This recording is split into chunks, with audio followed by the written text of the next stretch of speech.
Dios les bendiga, amados hermanos, hermanas, amigos, amigas. Les habla su hermano y amigo José Ramírez. Que la gloria de Dios esté sobre cada uno de vosotros hoy, mañana y siempre. Hoy quiero compartirles el tema cómo vencer la autodestrucción. Así que vayamos directamente a las Escrituras. En Romanos 7:15 que dice: porque lo que hago no lo entiendo, sino lo que aborrezco, eso hago. Autodestrucción significa destruirse a uno mismo, ser instrumento de nuestra propia destrucción. Esto me recuerda a la serie de televisión llamada Misión Imposible, en donde el jefe, que nadie conocía quién era, de ese escuadrón especial, ellos recibían una grabación con las instrucciones que ellos debían seguir para cumplir la determinada misión que le asignaban, y luego pues esa grabación se autodestruía en 5 segundos y luego la cinta magnetofónica pues se destruía. Y atienda que a partir de ahora quiero desarrollar el tema que Dios trajo a mi corazón.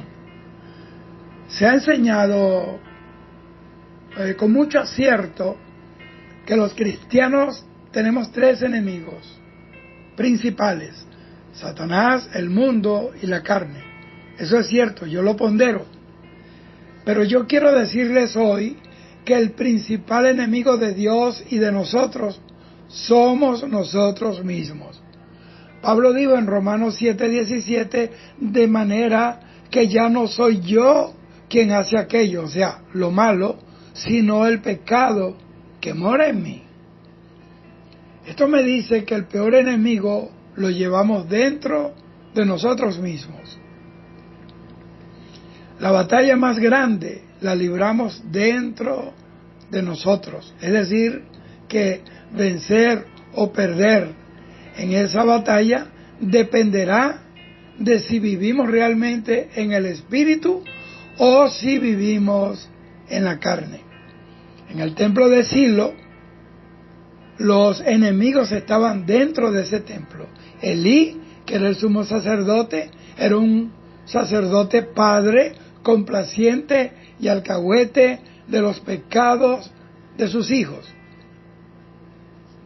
Y sus 2 hijos, que eran 2 impíos, con investidura sacerdotal, con credenciales de ministro, ellos ofendían a Dios, despreciaban la ofrenda, le metían mano a lo mejor de las carnes que llevaban al templo, porque tenían un garfio. Bueno, e inclusive ellos embarazaban a las mujeres que iban a hacer vigilia en el templo. Eso le da a usted una idea de la clase de ministros que había en ese templo. Ahora, ¿dónde estaba Judas? Por otro lado, el traidor que fue usado por Satanás para pretender cambiar la historia que Dios planificó desde la eternidad para redimir al hombre del pecado a través de Jesucristo y su muerte dolorosa en la cruz. El ángel que se rebeló era un querubín que se rebeló contra Dios. ¿Dónde estaba? Allá mismo en el cielo. Lucifer, el director de la alabanza en el cielo. Es decir, que los enemigos más mortales están dentro de nosotros o en el núcleo en donde nosotros vivimos y nos desempeñamos, en nuestro hábitat. De igual manera, puedo decir que los enemigos de la iglesia están generalmente en los altares, tergiversando la palabra de Dios, engañando al pueblo de Dios, haciendo negocios con la obra de Dios. Los enemigos de nuestras naciones casi siempre están gobernando los países y generan la corrupción, el hambre, la miseria, promueven la impunidad, hacen una apología legislada del delito. La mayoría son esclavos del ocultismo y de la idolatría. La mayoría de ellos consultan a divinos, brujos y astrólogos. La mayoría de ellos hacen ritos y pactos con las tinieblas y se bañan con sangre de animales. Muchos de ellos van a África, a la India, van a Haití a hacer conexiones en el mundo de las tinieblas para recibir poder. Muchos gobernantes se asocian con regímenes totalitarios y dictadores. Se hacen enemigos, se hacen amigos de los enemigos de Dios. La mayoría son ateos, comunistas, enemigos de Dios. Eso me recuerda al libro de Homero, El caballo de Troya, donde dice la historia. Uno dice que es historia, otro dice que era fábula. Pero ellos lo cierto es que dejaron un caballo de madera y tenían unos soldados dentro del caballo. Y ellos pues contemplaron el caballo y le llamó la atención y la curiosidad por lo desconocido se activó en ellos. Así como Eva con el fruto prohibido. Y ellos metieron el caballo de Troya y como estaban borrachos, no se dieron cuenta cuando dentro del caballo salieron los enemigos de Troya, abrieron las puertas de la ciudad, la mayoría estaban tirados en el suelo, celebrando la victoria, borrachos, y entraron los enemigos, los mataron a todos, y ese día encendieron la ciudad, y de ahí viene el término arde Troya. Ellos mismos metieron la destrucción en el pueblo. Óigame, mire y atienda lo que le voy a decir. Nunca el diablo es el enemigo de las almas. Jamás lo que deje el diablo en la puerta de tu casa nunca es para bien.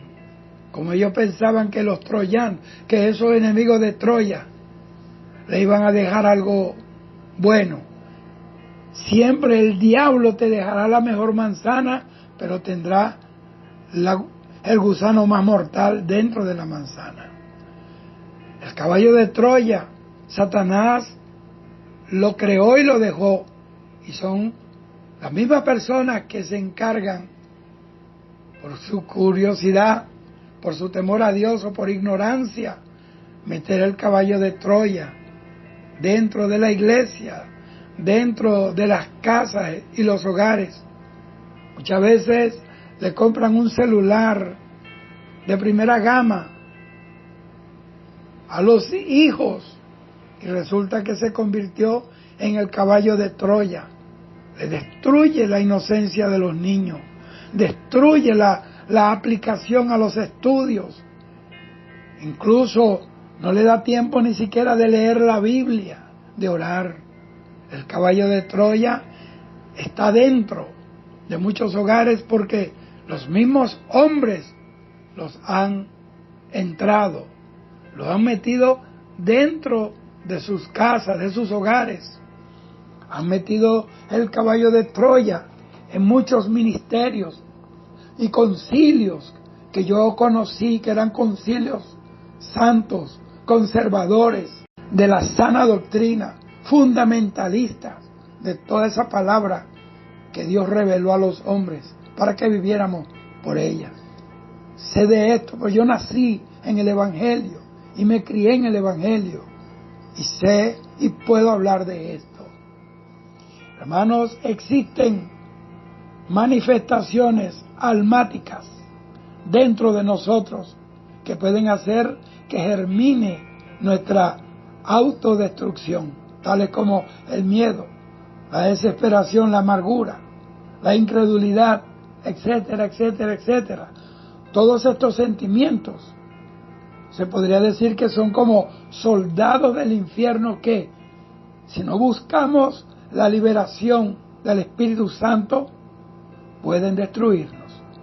Hay unos pasos que debemos tomar para que, con la ayuda, obviamente, del Espíritu Santo, nos puedan hacer libres de todos estos sentimientos que son mortales para nuestra vida. Lo primero es recordarnos a nosotros mismos y al mundo espiritual adverso que somos libres por la obra redentora de Jesucristo en la cruz. Gálatas 5:1 dice: «Estad pues firmes en la libertad con que Cristo nos hizo libres, y no estéis otra vez sujetos al yugo de esclavitud». Mire, he visto algo dentro de la iglesia de Jesucristo que me preocupa mucho, y es que muchos de ellos que ya son salvos por la fe en Jesucristo, porque es una obra realizada y consumada. Jesús dijo: consumado es, ya no hay nada más que hacer. La salvación fue comprada, concretada y confirmada eternamente en Cristo Jesús.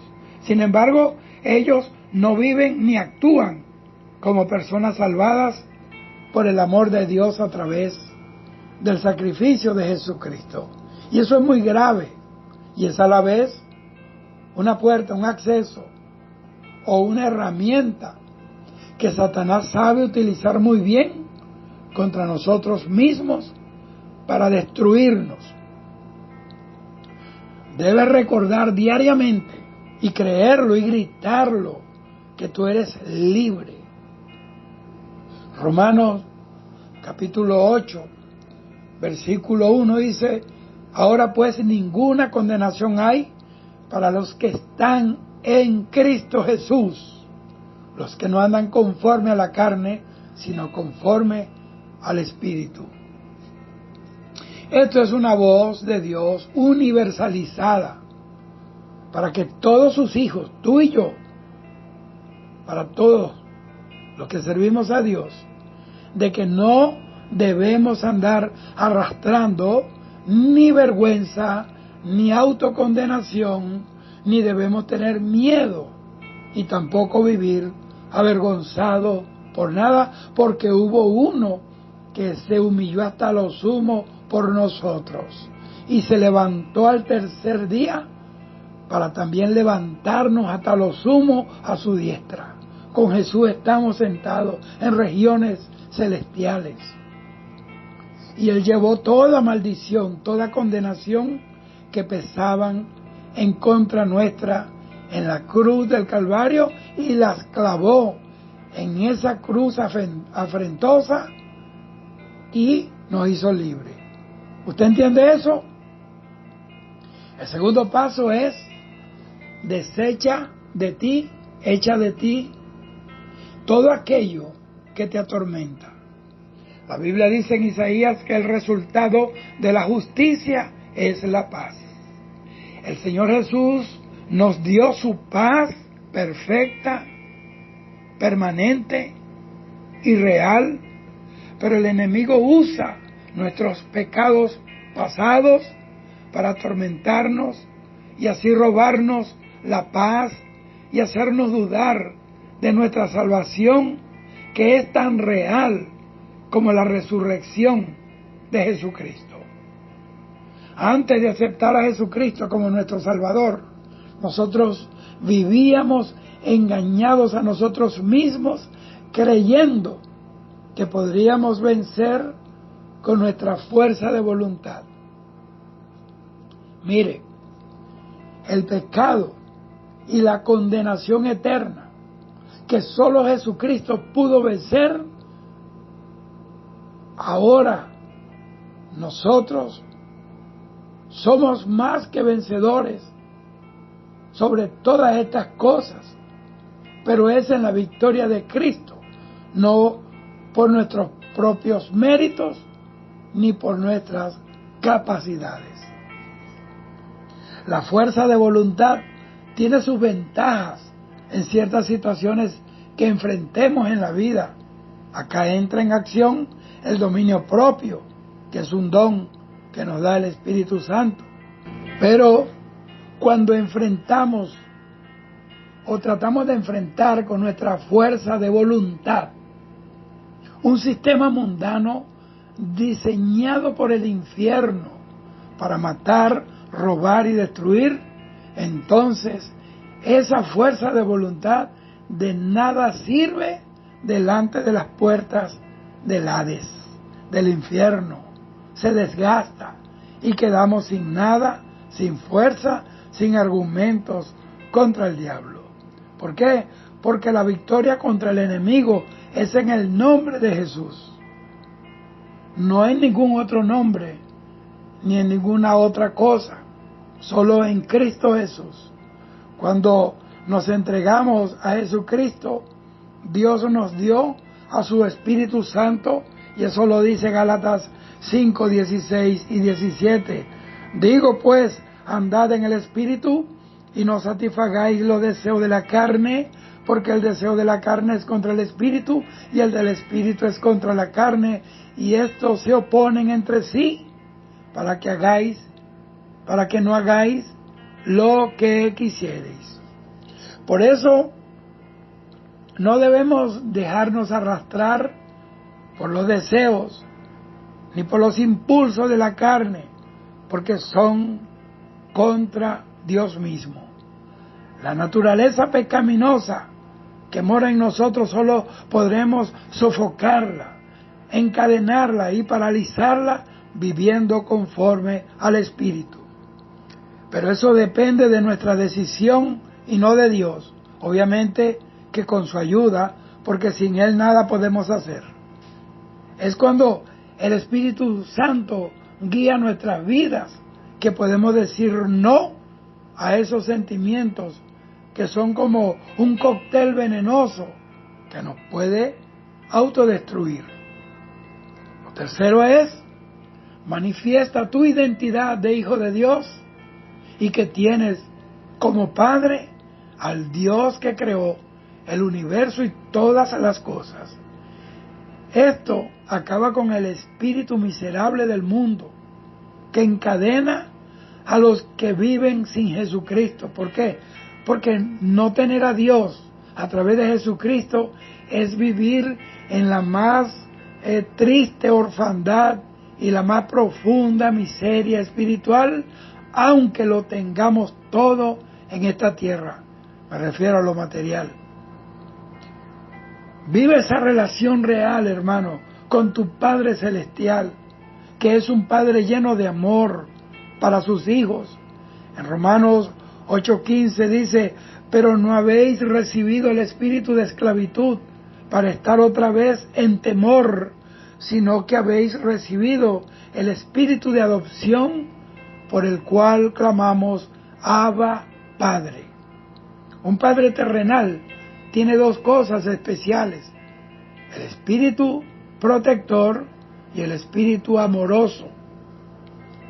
De tal manera, pues, debes creer que tienes un Padre eterno y celestial, que ningún otro Padre en la tierra podrá jamás medirse con Él, y que está siempre atento a tu llamado para protegerte y librarte mientras estés en esta tierra, porque también contamos con Jesucristo, nuestro sumo sacerdote, que intercede por nosotros día y noche ante el Padre Celestial. Así que no tengas temor, no tengas miedo. Te digo como Jesús le dijo a los discípulos cuando estaban en la tormenta y Jesús caminaba sobre las aguas. Dijo, no temáis, yo soy. Cuarto, confía que ese amor del Padre nunca te dejará, nunca te faltará, nunca cesará. Es un amor eterno, porque Dios es eterno. Y como Él no muere, nunca morirá su amor. A lo largo de nuestra travesía por la vida, tendremos que enfrentar muchas pérdidas, como perder un ser querido, perder la mamá, el papá, un hijo, no sé, perder un empleo, perder un negocio, perder amigos que nos abandonan en el peor momento de nuestras vidas. Pero hay algo que nunca perderemos, y téngalo por seguro, y es el amor de nuestro Padre Celestial. Por eso debemos ser obedientes a su palabra como respuesta y gratitud a su amor inmerecido. El Señor Jesucristo dijo en Juan 14:23, el que me ama, mi palabra guardará, y mi Padre le amará, y vendremos a Él y haremos morada con Él. Gloria a Dios. Qué tremenda promesa. Todos los ataques que recibimos del infierno, del diablo, del mundo, incluso de hombres y mujeres, de carne y sangre, que son instrumentos para destruirnos, es para separarnos de Dios, para hacer que dudemos de la fidelidad de nuestro Dios para con nosotros. Pero Romanos 8:39 dice, ni lo alto, ni lo profundo, ni ninguna cosa creada nos podrá separar del amor de Dios que es en Cristo Jesús, Señor nuestro. Ten algo presente en tu vida, querido hermano, querida hermana, querido amigo, si buscas a Dios y vienes a Jesús hoy. Dios nunca dejará de amarte, y ese amor de Dios es protector, es providencial y sobre todo es correctivo. Dios castiga y disciplina a todo aquel que toma por hijo, porque Pablo dice que si el Señor nos dejara sin disciplina, entonces no somos hijos, sino que somos bastardos. Y nosotros no somos bastardos, tenemos la certeza de que hemos sido hechos hijos de Dios a través de Jesús. Así que, sea lo que sea con lo que tú estés bregando y luchando en tu vida, ten paz y ten confianza de que Dios está contigo. No dejes que estas cosas con las que batallas y con las que tendrás que batallar hasta el fin de tu vida te atormenten. Isaías 26:3-4 dice que Él guardará en completa paz a aquel cuyo pensamiento en Él persevera, porque en Él ha confiado. Versículo 4 dice, confiad en Jehová perpetuamente, para siempre, porque en Jehová el Señor está la fortaleza de los siglos. Dios nos suplió todo lo necesario para superar y vencer toda circunstancia adversa que venga contra nosotros, que son promovidas precisamente por el infierno, con el fin de autodestruirnos. Por eso es vital que nosotros entendamos que debemos tener y tomar la actitud correcta de un vencedor en Cristo, de uno que es más que vencedor, de un guerrero espiritual que sabe que su lucha no es contra sangre y carne, pero que cuenta con las armas espirituales que son poderosas en Dios para destruir toda obra del diablo, de la carne y del mundo. Primera de Juan 5:4, ahí dice, porque todo aquel que es nacido de Dios vence al mundo, y esta es la victoria que ha vencido al mundo, nuestra fe. Dios te bendiga. Recuerda, este es un consejo. Hay personas con las que yo he tenido que hablar, he tenido que ministrarle, espiritualmente hablando, porque cargan su propia lápida, su propio autodestrucción. Tienen un epitafio escrito en su frente. Cuando Cristo murió y pagó un precio, descendió a los infiernos, hizo pedazo toda obra del diablo, le pisó la cabeza en el infierno, le arrebató las llaves del infierno y de la muerte, y se levantó en gloria y fue recibido a la diestra del Padre con gloria. Nosotros tenemos todo para creer y vivir en la victoria que Cristo compró y logró para nosotros a través de su muerte. Es un consejo. Cuídate. Cristo te ama. Y sobre todo, siempre diré esto: Cristo viene pronto. Cristo está a la puerta. En cualquier momento suena la trompeta. Puede ser que suene la trompeta mientras yo estoy hablando, mientras tú estás oyendo esto. En cualquier momento nos sorprenderá el toque de la final trompeta. Dios te bendiga. Shalom.